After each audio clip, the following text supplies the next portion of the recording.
स्वागत है आप सभी भक्तों का। मैं हूँ शोभा। आज मैं देवी भागवत पुराण में लिखी गई चौथे अध्याय को पढ़कर सुनाऊंगी, जिसमें बताया गया है कि ऋत्वाक ऋषि ने रेवती नक्षत्र को क्यों श्राप दिया था। तो चलिए मैं पढ़कर सुनाती हूँ। सूत जी कहते हैं, इस प्रकार अत्यंत अद्भुत दिव्य कथा सुनने पर भी अगस्त जी की इच्छा शांत न हुई। अतः नम्रता पूर्वक उन्होंने पुनः श्री कार्तिकेय जी से कहा। अगस्त जी ने कहा, आप देव सेना के अध्यक्ष हैं। मैंने आपके मुखारबिंद से यह अलौकिक कथा सुन ली। अब श्रीमद् देवी भागवत का दूसरा महात्म्य सुनाने की कृपा कीजिए। स्कंद जी कहते हैं, मित्रा वरुण से प्रकट होने वाले मुने, अब यह कथा कहता हूँ सुनो, जिसके एक अंश में भगवती की महिमा कही गई हो, धर्म का विशद वर्णन हो और गायत्री का प्रसंग आरंभ करके उनका महत्व दर्शाया गया हो, उसे भागवत कहते हैं। भगवती का से इस कथा का संबंध है, अतएव इसे देवी भागवत कहते हैं। ब्रह्मा, विष्णु और शिव सभी देवता उन भगवती जगदम्बिका की आराधना करते हैं। ऋत्वाक नाम के एक मुनि थे। उनकी बुद्धि बड़ी विलक्षण थी। उनके यहाँ समय अनुसार पुत्रोत्सव हुआ। रेवती का चौथा चरण गंडांत होता है, उसी में उस बालक की उत्पत्ति हुई। मुनि ने उस लड़के की जात कर्म आदि सभी क्रियाएं सविधि संपन्न की। चूड़ाकर्ण और उपनयन आदि संस्कार भी संपन्न किए। महात्मा ऋत्वाक के यहाँ जब से उस पुत्र का जन्म हुआ, तभी से वे रोग और शोक से चिंतित रहने लगे। क्रोध और लोभ उन्हें सदा घेरे रहते थे। माता की भी यही स्थिति हो गई। उसे निरंतर अनेक रोग सताने लगे। वह उदास होकर सदा चिंता में डूबी रहती थी। वह लड़का भी उद्दंड हो गया। तब मुनि अत्यंत चिंतित होकर सोचने लगे, कौन ऐसा कारण है जिससे यह मेरा पुत्र महान दुष्ट हो गया। उस समय उस लड़के ने किसी मुनि की स्त्री को हठ पूर्वक छीन लिया था। वह ऐसा प्रचंड मूर्ख था कि माता पिता की शिक्षा पर बिल्कुल ध्यान नहीं देता था। तब ऋत्वाक मुनि अत्यंत खीन होकर कहने लगे, मनुष्यों को पुत्र ना हो यह अच्छा, किंतु दुराचारी पुत्र हो जाना किसी स्थिति में भी ठीक नहीं है, क्योंकि दुष्ट पुत्र पितरों को स्वर्ग से नरक में ढकेल देता है। वह जीवन पर्यंत पिता को केवल दुख देता है। कुपुत्र और पापपरायण संतान से पिता कभी सुखी नहीं हो सकते। ऐसे पुत्र जन्म को धिक्कार है। उस पुत्र से न मित्रों का उपकार होता है और न शत्रुओं का अपकार ही। जगत में वे ही पुरुष बड़भागी है जिसके घर सुपुत्र होने का अवसर सुलभ है। सदाचारी पुत्र दूसरे का उपकार करता है और माता पिता को सुखी बनाए रखता है। दुराचारी पुत्र से कुल नष्ट हो जाता है। जगत में अपकीर्ति होती है। इस लोक और परलोक में दुख सहने पड़ते हैं तथा अंत में नरक की यातना भोगनी पड़ती है। कुपुत्र से कुल नष्ट हो जाता है। दुष्ट स्त्री मिलने से जन्म की सार्थकता जाती रहती है।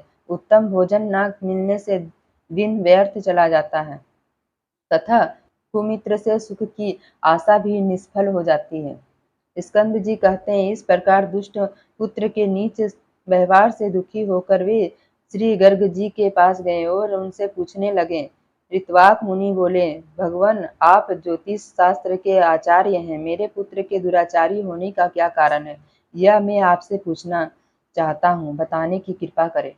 मैंने गुरु की सेवा में तत्पर रहकर विधि पूर्वक वेद अध्ययन किया। ब्रह्मचर्य व्रत का पालन करके उचित रूप से विवाह की विधि संपन्न की। स्त्री के साथ रहकर सदा में गृहस्थ धर्म का पालन करता रहा। समुचित रूप से पंचयज्ञ की क्रिया संपन्न की। विप्रवर, मुझे नरक का भय सदा बना रहता था। अतः काम संबंधी सुख की इच्छा न करके मैंने केवल पुत्र प्राप्ति के लिए शास्त्र ज्ञान अनुसार गर्भधान किया। मुनि, फिर भी माता अथवा पिता किसके दोष से मुझे यह ऐसा दुराचारी पुत्र प्राप्त हो गया। यह दुखदायी पुत्र परिवार में अशांति फैला रहा है। ऋत्वाक मुनि की यह बात सुनकर ज्योतिष शास्त्र के पारगामी मुनिवर गर्ग जी ने सभी कारणों पर विचार करके कहा। गर्ग जी बोले, मुनि, पुत्र के दुष्चरित्र होने में न तुम कारण हो और न माता तथा कुल ही। रेवती का अंतिम चरण गंडांत होता है, वही कारण है, क्योंकि मुने वही निंदित बेला तुम्हारे इस पुत्र के जन्म समय बीत रही थी, अतएव तुम्हें दुखी करना इसका स्वभाव बन गया है, दूसरा कोई भी कारण नहीं है। ब्राह्मण, तुम उस दुख को दूर करने के लिए जगत जननी भगवती दुर्गा की आराधना करो। यत्न पूर्वक सुपूजित होने पर वे संपूर्ण विघ्न शांत कर देती है। गर्ग जी की बात सुनकर ऋत्विक मुनि क्रोध से मूर्छित हो गए। उन्होंने रेवती को शाप दिया वह आकाश से गिर जाए। उस समय नक्षत्र मंडल चमक रहा था, उधर सबके नेत्र लगे हुए थे। इतने में ही मुनि के शाप से रेवती आकाश से टूटकर कुमुदगिरी पर्वत पर आग पड़ी। रेवती के गिरने से वह पर्वत रेवतक नाम से प्रसिद्ध हो गया। तब से उस पर्वत की शोभा और भी अधिक बढ़ गई। यूं रेवती को शाप देने के पश्चात मुनिवर ऋत्विक गर्ग जी के कथन अनुसार भगवती जगदम्बिका की आराधना करके सुख और सौभाग्य से संपन्न हो गए। स्कंद जी कहते हैं, रेवती नक्षत्र का जो तेज पर्वत पर पड़ा उससे एक कन्या उत्पन्न हो गई। जगत में अनुपम सुंदरी होकर वह दूसरी लक्ष्मी की भांति शोभा पाने लगी। रेवती के तेज से प्रकट होने वाली उस कन्या पर परमुच ऋषि की दृष्टि पड़ी। उसे देखकर वे प्रसन्न हो गए और उसका रेवती नाम रख दिया। ऋषि परमुच का आश्रम कुमुदगिरि पर था। उस कन्या को वे अपने स्थान पर ले आए और पुत्री की भांति धर्म पूर्वक उसके पालन पोषण की व्यवस्था कर दी। जब कुछ समय बाद वह सुंदरी कन्या युवती हो गई, तब उसे देखकर कौन इसके योग्य वर हो, यूं मुनि विचार करने लगे। बहुत अन्वेषण होने पर भी उस कन्या के अनुरूप वर पाने में उन्हें सफलता न मिल सकी। तब वे अग्निशाला में जाकर अग्निदेव की उपासना करने लगे। अग्निदेव प्रसन्न हुए और कन्या के वर के विषय में मुनि से बोले। मुने सदा धर्म में तत्पर रहने वाले पराक्रमी शूरवीर प्रिय भाषी तथा युद्ध में पीछे न हटने वाले राजा दुर्दम इसके पति होंगे। अग्निदेव की यह बात सुनकर मुनि के मन में प्रसन्नता छा गई। उसी समय संयोगवश राजा दुर्दम शिकार खेलने के बहाने परमुच ऋषि के आश्रम पर आ गए। वे बड़े बुद्धिमान, बलवान और शक्तिशाली थे। उनके पिता का नाम विक्रमशील और माता का नाम कालिंदी था। प्रियव्रत के वंश में उनकी उत्पत्ति हुई थी। जब राजा आश्रम के भीतर गए तब उन्हें मुनि दिखाई न पड़े, अतः उन्होंने उस कन्या रेवती को बुलाया और प्रिय संबोधन करके पूछने लगे। राजा दुर्दम ने पूछा, प्रिय महाभाग महर्षि आश्रम से कहाँ पधारे हैं? कल्याणी, सच सच बताओ, मैं उनके चरणों के दर्शन करना चाहता हूँ। कन्या बोली, महाराज, मुनिवर अभी अभी निकलकर अग्निशाला में गए हैं। कन्या की बात सुनकर राजा दुर्दम अग्निशाला के द्वार पर पहुंच गए। वे राजोचित वेशभूषे में थे। नम्रता से उनका मस्तक झुका हुआ था। उन पर मुनि की दृष्टि पड़ी। तब राजा ने मुनि को प्रणाम किया और मुनि अपने शिष्य से कहने लगे, गौतम, अर्घ्य उपस्थित करो। ये राजा अर्घ्य पाने के अधिकारी हैं, क्योंकि बहुत दिनों पर इनका आगमन हुआ है, और खास बात तो यह है कि ये हमारे जमाता हैं। यूं कहकर मुनि ने उन्हें अर्घ्य दिया और राजा ने उसे स्वीकार भी कर लिया। राजा दुर्दम अर्घ्य आदि के पश्चात आसन पर विराजमान थे। मुनि ने प्रचुर आशीर्वाद देकर उन्हें संतुष्ट किया और कुशल पूछी। राजन, तुम्हारी सेना, खजाना, मित्र मंडली, वृत्त वर्ग, मंत्री वर्ग, देश नगर और स्वयं आत्मा में किसी प्रकार की अशांति तो नहीं है ना? तुम्हारी पत्नी की तो कुशल पूछनी ही नहीं है, क्योंकि वह तो मेरे यहाँ ही ठहरी है। इससे मैंने उसका समाचार नहीं पूछा। अन्य लोगों की कुशल कह सुनाओ। राजा ने कहा, भगवान, आपकी कृपा से सर्वत्र कुशल है। ब्राह्मण, पर मुझे यह बहुत आश्चर्य हो रहा है कि आपने मुझे जमाता कहा है, अतः मेरी कौन सी पत्नी आपके यहाँ है? ऋषि बोले, राजन, जो जगत में अद्वितीय सुंदरी है, वह रेवती नाम की तुम्हारी पत्नी यहाँ है। वह किस प्रकार तुम्हारी भार्या हुई, यह रहस्य तुम नहीं जानते। राजा ने कहा, प्रभु, मेरी सुभद्रा आदि भार्याएं घर में है, उनको मैं जानता हूँ। भगवान, रेवती के संबंध में तो मुझे कुछ भी पता नहीं है। ऋषि बोले, राजन, तुमने अभी जिसे प्रिय शब्द से संबोधित किया है, वही तुम्हारी प्रेयसी भार्या है, एक क्षण भी तो नहीं हुआ है तुम उसे भूल गए। राजा ने कहा, मुने आप जो कह रहे हैं वही ठीक है, मैंने वैसे ही प्रिय शब्द कहकर बुलाया, परंतु मेरी कुत्सित भावना नहीं थी। इस विषय में आप मुझ पर अप्रसन्न ना हो। ऋषि बोले, राजन तुम बहुत ठीक कहते हो, तुम्हारे मन में कोई बुरा विचार नहीं था, किंतु अग्निदेव की प्रेरणा से तुम्हें ऐसा शब्द का उच्चारण करना पड़ा। इस कन्या के पति कौन होंगे यह बात अभी मैंने अग्निदेव से पूछी थी। उन्होंने कहा है राजा दुर्दम इस कन्या के स्वामी होंगे, इसे कोई टाल नहीं सकता। इसलिए राजन मैं यह कन्या तुम्हारी सेवा में समर्पण करता हूँ, इसे स्वीकार करो। तुमने उसे प्रिय शब्द से जो संबोधित किया था उस विषय में तो कुछ विचार ही नहीं करना चाहिए। मुनि की यह बात सुनकर राजा चुप हो गए। अब मुनि उनके विवाह की विधि संपन्न करने की व्यवस्था करने लगे। पानी ग्रहण संस्कार करने के यत्न में संलग्न मुनि को देखकर उनसे कन्या ने कहा, पिताजी उचित तो यह है कि आप मेरा विवाह रेवती नक्षत्र में ही करने की कृपा करें। ऋषि बोले, वैसे अनेकों विवाहिक नक्षत्र हैं, फिर रेवती में ही क्यों विवाह करें? रेवती तो इस समय नक्षत्र मंडल में भी नहीं है। कन्या ने कहा, रेवती से भिन्न नक्षत्र में मेरा विवाह संस्कार समुचित न होगा, अतएव मैं आपसे प्रार्थना करती हूँ इस नक्षत्र में ही मेरी विवाह की क्रिया संपन्न करने की कृपा करें। ऋषि बोले, पूर्व समय की बात है, ऋत्वाक मुनि ने रेवती को नक्षत्र मंडल से नीचे गिरा दिया था, अब वहां उसका स्थान ही न रहा। फिर उसी नक्षत्र में विवाह करने के लिए तुम क्यों अपनी प्रसन्नता प्रकट करती हो? कन्या बोली, क्या केवल ऋत्वाक मुनि ने ही तपस्या की है?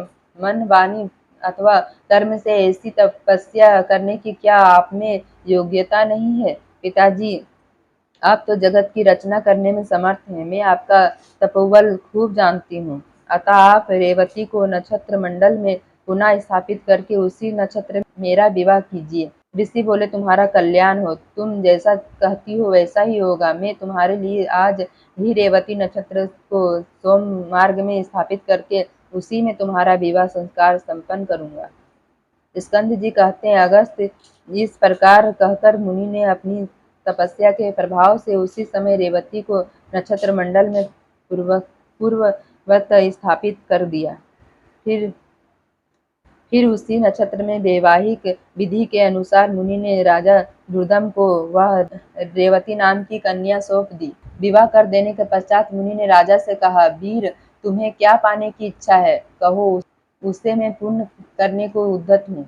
राजा बोले, मुनिवर मैं स्वयंभू मनु का वंश हूँ, आपकी कृपा से मुझे मनवंतर का अधिष्ठाता पुत्र प्राप्त हो, यही अभिलाषा है।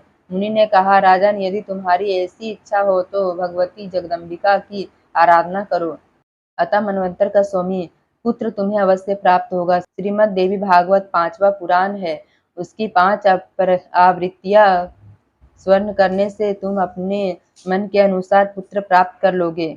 इस रेवती के गर्भ से 5वां रेवत नामक मनु होगा, उसे वेद की पूर्ण जानकारी होगी, शास्त्र के सभी रहस्य उसे ज्ञात होंगे, धर्म में उसकी निष्ठा रहेगी और युद्ध में कभी पराजित न हो सकेगा।